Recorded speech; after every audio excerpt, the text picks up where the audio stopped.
Student, this is Pankaj Dhiman, faculty member of SBS Law College, Shri Ganganagar.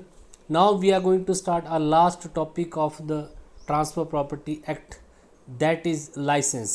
Actually licence जो है वो easement act के under cover होता है, लेकिन हम होल एक्ट जो आपका सब्जेक्ट है उसको ट्रांसफ़र प्रॉपर्टी एक्ट के नाम से ही जानते हैं. तो ट्रांसफ़र प्रॉपर्टी एक्ट जो सब्जेक्ट है आपका, इसके अंडर आपने एक और एक्ट पढ़ा जिसका नाम है ईजमेंट एक्ट 1882, और ईजमेंट के अंडर एक और टॉपिक है जिसको बोला जाता है लाइसेंस. तो लाइसेंस जो है वो ईजमेंट एक्ट के अंडर डिफाइन किया गया है. तो लाइसेंस को हम यहाँ पे पढ़ लेंगे. लाइसेंस क्या है, इसके एसेंशियल एलिमेंट्स क्या होते हैं, और ये कैसे जो है ईजमेंट और लीज से अलग है. बहुत ईजी क्वेश्चन है, but at the same time it is very important question also. आपको एग्जामिनेशन में आई थिंक 90% ये क्वेश्चन आपको मिल जाएगा. तो इसको हम यहाँ पे डिस्कस करेंगे कि लाइसेंस होता क्या है और ये कैसे लीज और ईजमेंट से अलग है. आपने ईजमेंट भी पढ़ लिया है, आपने लीज भी पढ़ा, तो उसके बाद आई थिंक आपके लिए बहुत इजी हो जाएगा अब जो है इसके साथ डिफरेंस क्रिएट करना. तो सबसे पहले लाइसेंस को समझ लेते हैं. लाइसेंस क्या है? लाइसेंस कुछ भी नहीं है. जब भी आप अपनी प्रॉपर्टी को यूज़ करने का किसी को राइट दे देते हैं, दैट इज़ कॉल्ड लाइसेंस. जब भी आप अपनी प्रॉपर्टी को किसी को यूज़ करने का राइट दे देते हैं, कोई भी पर्सन जो है, एनीबडी कोई पर्सन हो सकता है, एनीवन, जिसको आप अपनी प्रॉपर्टी में कुछ राइट देते हैं और क्यों और वो उन राइट्स को यूज़ कर सकता है, तो बस उसी को हम लाइसेंस बोलते हैं. देखिए, licence is a way to enjoy the property of another person. Normally no person can enjoy the property of another person without his permission. तो आप किसी दूसरे की प्रॉपर्टी को एंजॉय नहीं कर सकते जब तक उसकी परमिशन नहीं है. तो जब कोई पर्सन आपको उस प्रॉपर्टी को एंजॉय करने की परमिशन दे देता है, that is licence. The permission is called licence. तो लाइसेंस को डिफाइन किया गया है section 52 of Indian easement act. याद रखिएगा, इंडियन ईजमेंट एक्ट के अंडर लाइसेंस बताया हुआ, ना कि ट्रांसफर प्रॉपर्टी एक्ट के अंडर बताया हुआ है. Where one person grants to another और to the definite number of the other person. कब जब कोई एक पर्सन जो है दूसरे पर्सन को कोई राइट ग्रांट करता है, या बहुत एक से ज़्यादा पर्सन को राइट ग्रांट करता है, अ राइट टू डू, कुछ करने के लिए या फिर कुछ करता रहे वहाँ पे, और इन अपॉन द इमूवेबल प्रॉपर्टी, जो कि इमूवेबल प्रॉपर्टी पे होता है, जो जिसको गारंटर बोला जाता है. तो जो राइट जो है देता है कोई पर्सन, जब अपनी प्रॉपर्टी पे किसी को यूज़ करने का राइट देता है, that is called guarantor. Something which would in the absence of such right भी, अगर उसकी परमिशन के बगैर अगर ये किया जाएगा तो वो क्या हो जाएगा, अनलॉफुल हो जाएगा. And such right does not amount to the easement, और ना तो ये राइट ईजमेंट है, और and the interest in the property that right called is licence. तो यहाँ पे डेफिनेशन में साफ कर दिया है कि जब कोई एक पर्सन जो है अपनी प्रॉपर्टी पे कोई राइट ग्रांट करता है अदर पर्सन को या नंबर ऑफ पर्सन को कुछ करने के लिए, प्रॉपर्टी इमूवेबल होगी तो उसको हम ग्रांटर बोलेंगे. और पहले ही बोल दिया है इन्होंने कि अगर आप उस राइट को बिना परमिशन यूज़ करेंगे तो ये अनलॉफुल हो जाएगा. और ये ईजमेंट नहीं है, इन्होंने साफ बोला, और ये लीज भी नहीं है और ये ईजमेंट भी नहीं है.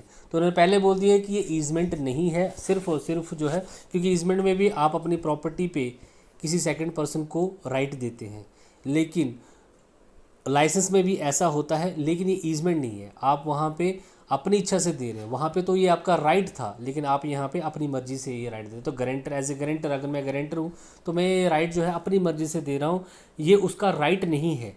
ईजमेंट में तो वो उसका राइट बन जाता था, क्योंकि अगर उसके पास कोई वे नहीं है या उसका हवा पानी बंद हो रहा है, तो फिर ऑब्वियसली कंडीशन है कि वो आपकी प्रॉपर्टी में से उस थर्ड मंजिल को तोड़वा भी सकता है, और अगर आप रास्ता नहीं दे रहे हैं तो रास्ता भी ले सकता है, अगर वो अपनी प्रॉपर्टी को एंजॉय नहीं कर पा रहा है तो वहाँ पे तो उसका राइट था. लेकिन यहाँ पे भी आप अपनी प्रॉपर्टी को यूज़ करने का राइट तो दे रहे हैं, लेकिन उसका ये राइट नहीं है, आप अपनी मर्जी से उसको दे रहे हैं. और अगर आप ऐसा आपकी मर्जी से वो काम करता है तो ये अनलॉफुल हो जाएगा. यहाँ पे ईजमेंट और इसमें फ़र्क आ जाता है.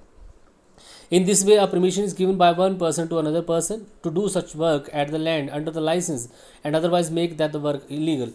तो अगर कोई भी परमिशन जो एक पर्सन दूसरे पर्सन को देता है किसी काम को करने की किसी भी प्रॉपर्टी पे, तो ये लाइसेंस होता है, और अगर परमिशन वहाँ पे नहीं ली जाती है तो ये वर्क इलीगल हो जाता है. ईजमेंट में आपने देखा कि अगर आपका वो ईजमेंट राइट है तो आपको उसकी परमिशन लेने की जरूरत नहीं है. अगर वो रास्ता नहीं दे रहा फिर भी आप उस रास्ते से जा सकते हैं, क्योंकि वो राइट है. लेकिन अगर यहाँ पे आप उसकी मर्जी के बिना कुछ करते हैं उसकी परमिशन के, तो ये अनलॉफुल हो जाता है. In other word, it may be stated that the licence authorise a person to do some. तो लाइसेंस क्या करता है, एक पर्सन को ऑथराइज करता है कि वो दूसरी प्रॉपर्टी पे जाके कुछ वर्क कर सकता है, कोई काम कर सकता है. जैसे मेरा एक मछली का तालाब है, मैंने खुद बनाया हुआ है, मैंने वहाँ पर मछली पकड़ने का राइट किसी को दे दिया, तो मैं सिर्फ वहाँ पे मछली पकड़ने का राइट उसको दे रहा हूँ, प्रॉपर्टी थोड़ी ट्रांसफ़र कर रहा हूँ। ऐसे ही आप एक और एग्जांपल दे सकते हैं, मेरी ज़मीन है, मेरी ज़मीन रोड साइड ज़मीन है, वहाँ पे मैंने किसी को ठेला या रेडी लगाने का राइट दे दिया। या मेरी जो बहुत ज़्यादा ज़मीन है इलाके में, जो क्रशर का जो रेता होता है, सैंड जो होती है, उसकी ज़रूरत है, लेकिन उसको रखने के डंप करने की जगह नहीं है, मैंने अपनी ज़मीन दे दी। तो ये क्या है, लाइसेंस के राइट होते हैं सारे। जैसे एग्जांपल है a right of fishing in the lake and the carrying them, a good example. तो किसी झील में से फिशिंग करने का राइट दे दिया जाता है तो वो क्या बन जाता है, लाइसेंस बन जाता है।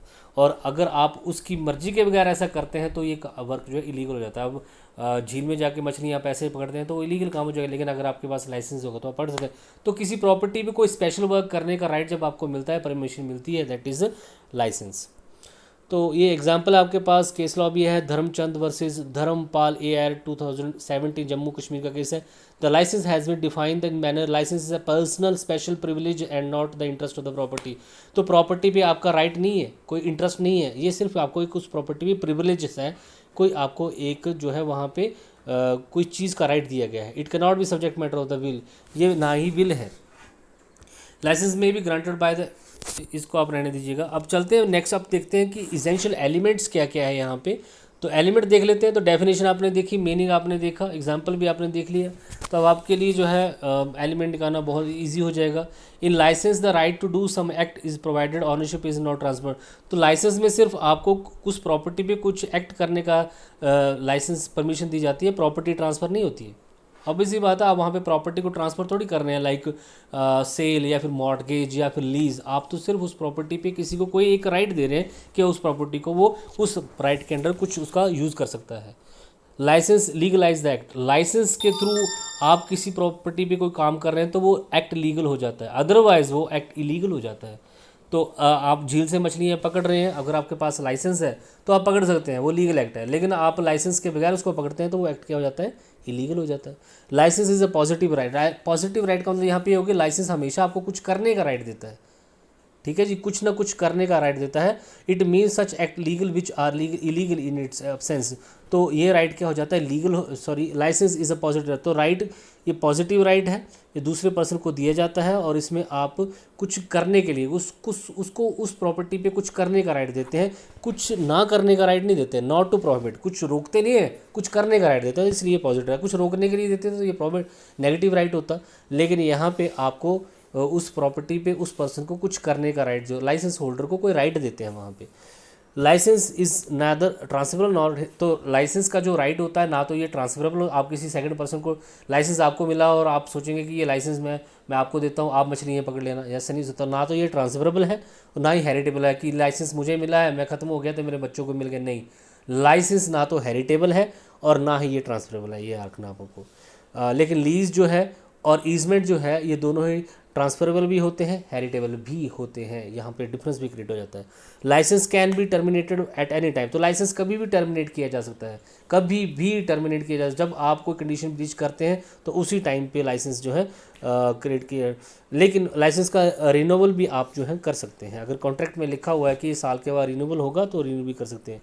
अब आप सोचेंगे कि ये तो लीज़ की तरह ही लग रहा है, लीज में भी ऐसे तो होता है, आप प्रॉपर्टी को यूज़ करने का राइट सेकंड पर्सन को ट्रांसफ़र कर देते हैं, लेकिन वहाँ पे आप प्रॉपर्टी को ट्रांसफ़र कर रहे हैं, यहाँ पे आप प्रॉपर्टी ट्रांसफ़र नहीं कर रहे हैं, सिर्फ आप उस प्रॉपर्टी पे उसको यूज़ करने का राइट दे रहे हैं, परमिशन दे रहे हैं, लाइसेंस दे रहे हैं उसको यूज़ करने का। आप प्रॉपर्टी लेकिन लीज में क्या होता है कि वहाँ पे साफ लिखा it is a transfer of property, वहाँ पे प्रॉपर्टी ट्रांसफ़र हो जाती है, पूरा घर का घर या पूरा लैंड उसको ट्रांसफ़र कर दिया जाता है और उसके बदले में वो आपको किराया देता है। लेकिन यहाँ पे प्रॉपर्टी ट्रांसफ़र नहीं होती है, यहीं पे जो है फ़र्क आ जाता है दोनों में, लीज़ में और आपके लाइसेंस में। आगे डिफरेंस भी आप देख लेंगे। तो अब आपके पास डिफरेंस है, यहाँ पे डिफरेंस देख के आपको और क्लियर हो जाएगा। लीज और ईजमेंट में डिफरेंस देख लेते हैं। लाइसेंस है पर्सनल राइट, ये एक पर्सनल राइट है, उसी पर्सन को मिलता है, ना तो ये हेरिटेबल है, ना ही अटैचेबल है, ना ही ये जो है ट्रांसफरेबल है। लेकिन ईजमेंट एक ऐसा राइट है जो कि आज मेरे पास है, कल मेरी डेथ होगी तो मेरे बच्चों को भी होगा, और ये ट्रांसफरेबल भी होगा। अगर मैं प्रॉपर्टी को ट्रांसफ़र करता हूँ तो जो न्यू ऑनर होगा उसको भी मिलेगा।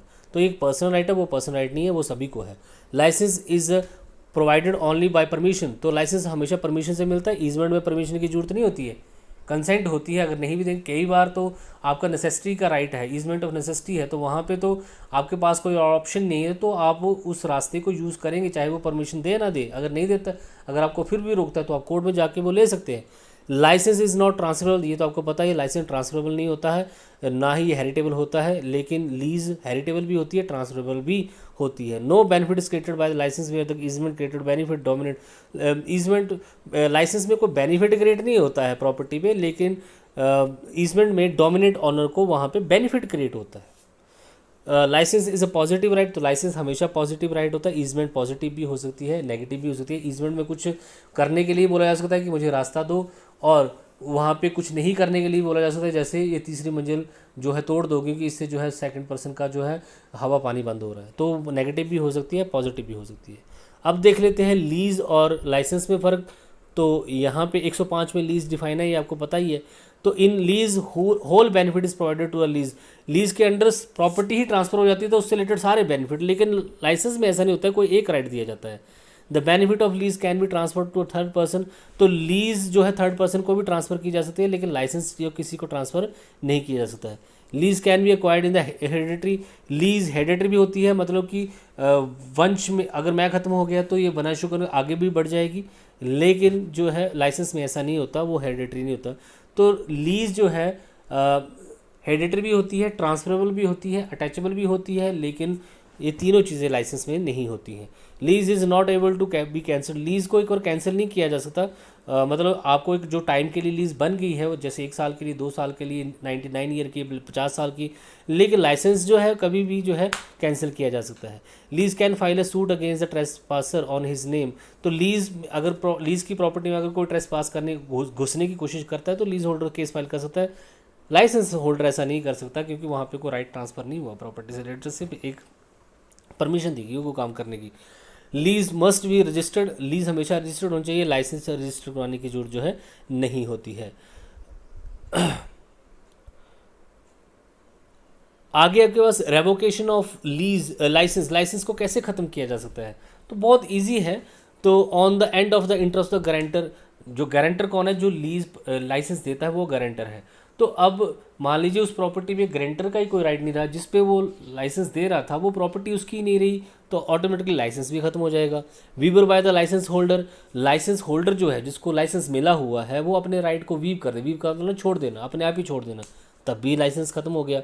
एंड ऑफ द ड्यूरेशन, अब मान लीजिए लाइसेंस 1 साल, 2 साल के लिए, 5 साल के लिए, 10 साल के लिए गया था, अब 5 साल मान लीजिए 5 साल के लिए दिया गया था लाइसेंस, 5 साल पूरे हो गए, लीज खत्म हो गई।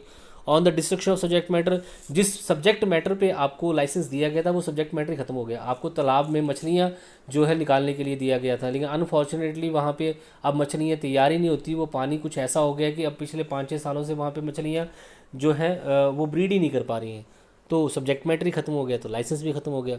Wasting of the ownership in the licence holder, licence holder ही उस प्रॉपर्टी को परचेज कर लेता है, तो अब लाइसेंस की तो जरूरत नहीं, वो प्रॉपर्टी उसकी होगी। On the completion of the object, जैसे ही ऑब्जेक्ट कंप्लीट हो जाता है, तो आपने किसी ऑब्जेक्ट को करने के लिए किसी की प्रॉपर्टी पे कोई राइट लिया था, परमिशन ली थी, अब वो ऑब्जेक्ट जैसे ही कंप्लीट हो जाता है वैसे ही राइट भी आप लाइसेंस भी खत्म हो जाता है। तो जैसे ही ऑब्जेक्ट खत्म हो जाता है, या आप अपने ऑब्जेक्ट को खुद ही छोड़ देते हो करना, या ऑब्जेक्ट को करना इम्पॉसिबल हो जाता है, इन सभी कंडीशन में ऑब्जेक्ट जो है खत्म हो जाता है, तो उस कंडीशन में आपका लाइसेंस भी खत्म हो गया। और not existence of the eligibility, licence holder के पास कुछ एलिजिबिलिटी होनी चाहिए। ग्रांटर जो है on the basis of some eligibility, कुछ योग्यताओं के बेसिस पे लाइसेंस होल्डर को लाइसेंस देता है, उसमें वो अब एलिजिबिलिटी ही नहीं रही, मान लीजिए वो अनसाउंड माइंड हो गया, तो उस कंडीशन में उसका लाइसेंस वापस आ जाता है। नॉट यूज़, अब लाइसेंस को अगर मान लीजिए जो है पिछले 20 सालों से आप यूज़ ही नहीं करें, जो आपको लाइसेंस मिला हुआ है उस लाइसेंस को आप पिछले 20 सालों से यूज़ ही नहीं किया आपने, तो वो भी ख़त्म हो जाता है। इस तरीके से जो है आपका लाइसेंस पे जो है राइट ख़त्म भी हो जाता है। तो ये है एक बहुत ईजी सा क्वेश्चन, आई होप आपको क्लियर हुआ होगा। Thank you so much. अब हम कंपनी लॉ स्टार्ट करेंगे। Thank you so much.